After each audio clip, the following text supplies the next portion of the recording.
మన రాష్ట్ర ముఖ్యమంత్రి వర్యులు నారా చంద్రబాబు నాయుడు గారికి,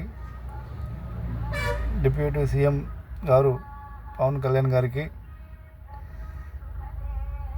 అలాగే నారా లోకేష్ గారికి, రెవెన్యూ మినిస్టర్ అనగానే సత్యప్రసాద్ గారికి అందరికీ నమస్కారాలండి.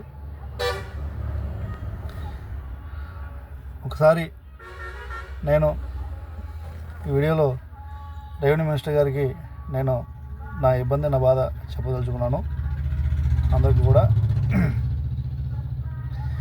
నేను రీసెంట్గా తమరి ఆఫీస్కి వచ్చానండి. వచ్చినప్పుడు అక్కడ మీ సీసీ గారిని కలిశాను.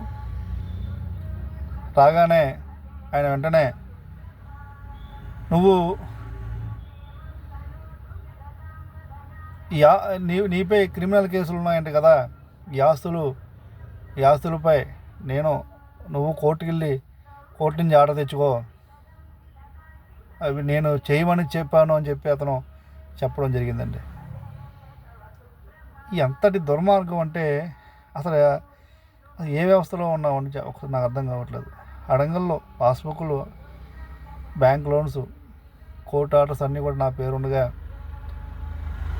రెవెన్యూ మినిస్టర్ గారు ఆ విధంగా మాట్లాడడం నాకు చాలా బాధ అనిపించిందండి.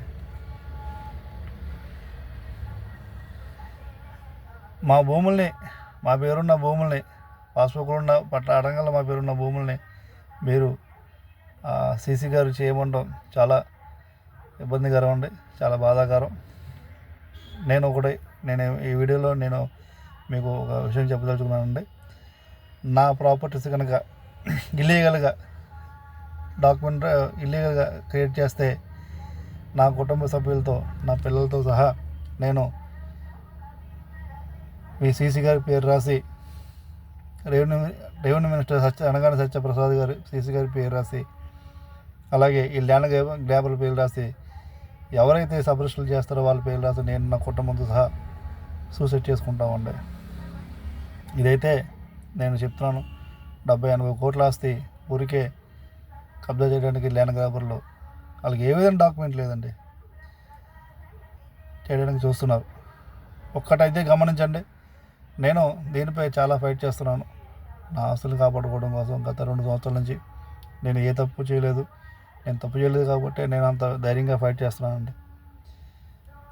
ఆ ల్యాండ్ గ్రాబర్లు డబ్బులు ఎర చూపి, అధికారులకి డబ్బులు ఎర చూపి ఏదో ఒక డాక్యుమెంట్ క్రియేట్ చేసుకుని, దస్తావేజ్ క్రియేట్ చేసుకుంటూ వస్తున్నారు. అడంగల్లో నా పేర్లు ఉండగా, ఇతర వ్యక్తులపై అడంగల్ పాస్బుక్లు నాకు ఉండగా వేరొకరికి రిజిస్ట్రేషన్ చేసే అధికారం ఎక్కడ ఉంటుందండి? కోర్టు కూడా నాకు పర్మనెంట్ ఇంజక్షన్ ఆర్డర్ ఇచ్చిందండి. వాళ్ళకి ఏ విధమైన డాక్యుమెంట్స్ లేవు, కాగితాలు లేవు అని చెప్పి కోర్టు కూడా నాకు డిక్లేర్ చేసింది. హైకోర్టు నాకు ఆర్డర్ ఇచ్చింది. అటువంటిది మీరు మీ సీసీ గారు ప్రోద్బలంతో ఇక్కడ డాక్యుమెంట్ చేస్తున్నారు. దయచేసి వీరిపై ఎంక్వైరీ చేసి దయచేసి నాకు న్యాయం చేయవలసిందిగా నేను రెవెన్యూ మినిస్టర్ గారిని అనగానే సత్యప్రసాద్ గారిని కోరుచున్నాను. మనం ఒకటైతే వాస్తవం అండి, పొరపాటున ఏ విధమైన రిజిస్ట్రేషన్ చేసినా సరే నేను స్టేట్ వైడ్గా కరపత్రాలు చేస్తాను. ప్రతి నియోజకవర్గంలో, ప్రతి కాన్స్టిట్యున్సీలో నేను స్టేట్ వైడ్గా కొన్ని వేల కరపత్రాలు కుట్టించి నాకు జరుగుతున్న అన్యాయాలని నేను స్టేట్ వైడ్గా ఇష్యూ చేయాలనుకుంటున్నాను. అలాగే సోషల్ మీడియాని వాడుకుంటున్నాను, ప్రెస్ మీట్ పెడుతున్నాను. ఎవరైతే ఈ కరప్షన్ సబ్జెక్టులు ఉన్నారో వారిపై నేను చాలా తీవ్రంగా ఫైట్ చేస్తున్నాను. దయచేసి నేను ఒకటి చెప్తున్నానండి, నాకు మా అమ్మగారు అంటే ప్రాణం. మా అమ్మ సాక్షిగా చెప్తున్నాను, ఈ ఆస్తులు మావి. మమ్మల్ని ఇబ్బంది పెట్టి ఎవరినో 2-3 ఆడవాళ్ళని పెట్టి మా ఆస్తుల్ని కాజేయడానికి చూస్తున్నారు. జెన్యున్గా ఒక్కసారి ఎంక్వైరీ చేయండి, మా ఆస్తుల్ని రక్షించండి, మమ్మల్ని రక్షించండి దయచేసి ప్లీజ్. ఈ డాక్యుమెంట్స్, ఈ ఫాల్స్ డాక్యుమెంట్ ఆపండి. మీ పేరు వాడుకుని అనగానే సత్యప్రసాద్ గారు రెవెన్యూ మినిస్టర్ గారు చేసేయమన్నారని చెప్పి ఒక టాక్ క్రియేట్ చేసి ఎక్కడి నుంచో సెక్రటరీ నుంచి ఫోన్లు చేయించుకొని, మీ ఆఫీస్ నుంచి ఫోన్లు చేయించుకొని మమ్మల్ని, మా ఆస్తుల్ని కాజేయడానికి చూస్తున్నారు. దయచేసి ఈ ఆస్తులను ఆపండి, ఈ డాక్యుమెంట్స్ ఆపించండి దయచేసి ప్లీజ్. ఈ ఫాల్స్ డాక్యుమెంట్ రిఫ్యూజ్ చేయించండి. పిల్లలతో ఉన్నామండి. మా బాధని మా ఇబ్బంది తగ్గు చేసుకోండి. ఏ క్షణం ఏ రిజిస్ట్రేషన్ అయినా నా కుటుంబంతో సహా అందరూ సూసైడ్ చేసుకునే పరిస్థితికి వస్తుందండి. ప్లీజ్ అండి, దయచేసి అర్థం చేసుకోండి. నేను ఈ వీడియోతో పాటు నాకు కోర్టు వారు ఇచ్చిన ఇంజక్షన్ ఆర్డర్, హైకోర్టు వారు ఇచ్చిన ఆర్డర్ కూడా మీకు పెట్టడం జరుగుతుంది.